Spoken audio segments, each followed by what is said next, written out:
Welcome to Pebbles. நான் உங்கள் Gobi Sudha. நம்ம இன்னைக்கு செய்ய போறது தீபாவளி ஸ்பெஷல் பிஸ்தா முந்திரி கேக்.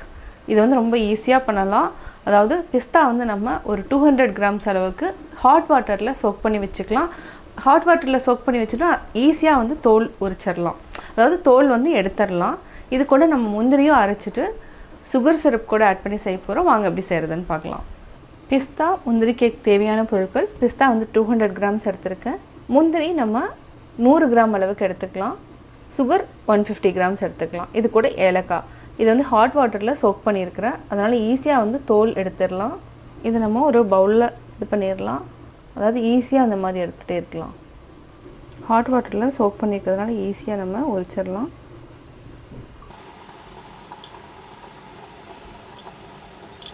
பிஸ்தால இருக்கிற தோல் எல்லாமே எடுத்துட்டோம். பாத்தீங்கன்னா இந்த மாதிரி எடுத்துறணும். இவ்ளோ வந்து தோல் இருக்கும். இத வந்து நம்ம ட்ரை பண்ணிக்கலாம். ஒரு துணியில போட்டுட்டு நல்லா பரப்பி விட்டுட்டு ஜஸ்ட் அந்த ஈரத்தை எல்லாமே நம்ம எடுத்துட்டு இத வந்து அரைச்சுக்கலாம். இது வந்து என்னன்னா அதாவது ரொம்ப பேஸ்ட் மாதிரி அரைக்க வேண்டாம். சும்மா ஜஸ்ட் கரகரப்பா அரைச்சாவே போதும். தண்ணி ஓரளவுக்கு எடுத்தாச்சு. அவ்வளவுதான். இத வந்து நம்ம மிக்ஸில போட்டுக்கலாம். மறைச்சு எடுத்துக்கலாம். இதே நம்ம ஒரு பவுல்ல மாத்திக்கலாம். அதே மாதிரி நம்ம முந்திரியும் அரைச்சு வெச்சுக்கலாம். முந்திரியும் நம்ம கொஞ்சம் கொரகொரப்பா அரைச்சாச்சு. இந்த மாதிரி இருக்கணும். நம்ம 1 டேபிள்ஸ்பூன் அளவுக்கு நெய் விட்டுக்கலாம். நம்ம வந்து லைட்டா வந்து ஃப்ரை பண்ணிட்டு தனியா எடுத்து வெச்சுப்போம். திருப்பியும் இத வந்து சிம்ல வச்சிட்டு நல்லா ஃப்ரை பண்ணிக்கலாம். பிஸ்தாவை நம்ம சோக் பண்ணி வச்சதனால தண்ணி வந்து நிறைய இருக்கும். அதனால இந்த மாதிரி ஒரு டைம் வந்து வதக்கிட்டனா அந்த தண்ணி எதுவுமே இருக்காது. இது கூட நம்ம முந்திரியும் ஆட் பண்ணிக்கலாம். இதையும் 1 நிமிஷம் வரைக்கும் நல்லா வதக்கிட்டு ஒரு பவுல்ல மாத்திக்கலாம். 1 நிமிஷம் ஆயிடுச்சு. இப்போ நம்ம வேற பவுல்ல மாத்திக்கலாம். இதுக்கு வந்து நம்ம என்னன்னா ஃபுட் கலர் எதுவுமே ஆட் பண்ணல. ஆட் பண்ணாம தான் செய்யறோம். 150 grams அளவுக்கு நம்ம சுகர் ஆட் பண்ணிக்கலாம். இதுக்கு தேவையான அளவுக்கு அதாவது மூழ்கிற அளவுக்கு தண்ணி விட்டுக்கலாம். ஜாஸ்தி விட வேண்டாம். நம்ம எந்த பவுல்ல எடுக்கறோமோ அந்த பவுல்ல அரைவாசி நம்ம தண்ணி ஆட் பண்ணனும். தண்ணி டிசால்வ் ஆனதுக்கு அப்புறம் நம்ம கொஞ்சமா ஏலக்காய் தூள் ஆட் பண்ணிக்கலாம். சர்க்கரை நல்லா டிசால்வ் ஆயாச்சு. இப்போ நம்ம அரைச்சு வச்சிருக்கிற பிஸ்தா முந்திரி ஆட் பண்ணிக்கலாம். இத நல்லா மிக்ஸ் பண்ணிக்கோங்க. இது கூட கொஞ்சமா ஏலக்காய் தூள் ஆட் பண்ணிக்கலாம். இது நல்லா சுருண்டு வர வரைக்கும் நம்ம நல்லா மிக்ஸ் பண்ணிட்டே இருக்கணும்.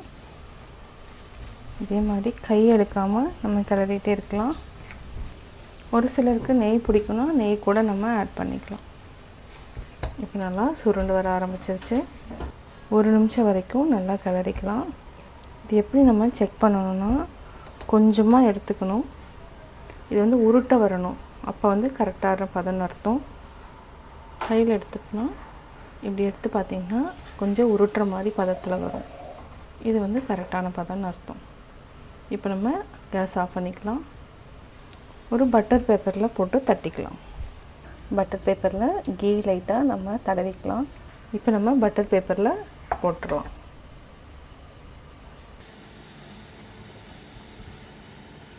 நம்ம மேல நட்ஸும் அதாவது பாதாம் முந்திரி ரெண்டையுமே நம்ம தூவி விட்டுக்கலாம்.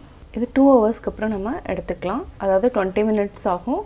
சம்டைம்ஸ் பாத்தீங்கன்னா கொஞ்சம் வந்து லூசா இருந்துச்சுனா நம்ம இன்னும் ஒரு 1 hour 1.5 hours வந்து நம்ம அப்படியே வந்து செட் பண்றதுக்கு வெச்சுக்கலாம். இப்போ நம்ம எடுக்கலாம். பட்டர் பேப்பர் போறதுனால நமக்கு ஈஸியா இருக்கும் எடுக்கிறதுக்கு. இப்போ நம்ம இதைய அப்படியே கட் பண்ணிக்கலாம். இத அப்படியே திருப்பி போட்டுக்கலாம். பாத்தீங்கன்னா ஈஸியா இருக்கும் பட்டர் பேப்பர் போறதுனால. இப்போ நம்ம ஸ்லைஸ் பண்ணிக்கலாம்.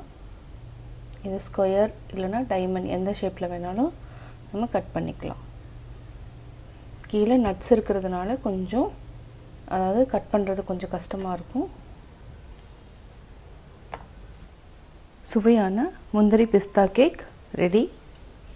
பிஸ்தா முந்திரி கேக் எப்படி செஞ்சீங்கன்னு பாத்தீங்க. நீங்களும் வீட்ல ட்ரை பண்ணுங்க.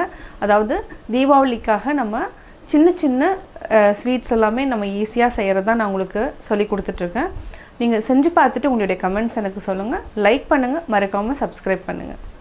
என்னோட குக்கிங் வீடியோ முடிஞ்சதுக்கு அப்புறம் பாத்தீங்கன்னா ஒரு திருக்குறள் வந்து நீங்க பார்க்கலாம். உங்க குழந்தைகளுக்கு நீங்க சொல்லி தரலாம். வசையொழிய வாழ்வாரே வாழ்வர், இசையொழிய வாழ்வாரே வாழாதவர். வாழ்க்கையில் பழி உண்டாகாமல் வாழ்கின்றவரே முறையாக வாழ்கின்றவர் ஆவர். புகழின்றி வாழ்கின்றவரோ உயிரோடிருந்தும் உயிர் வாழாதவர் ஆவர்.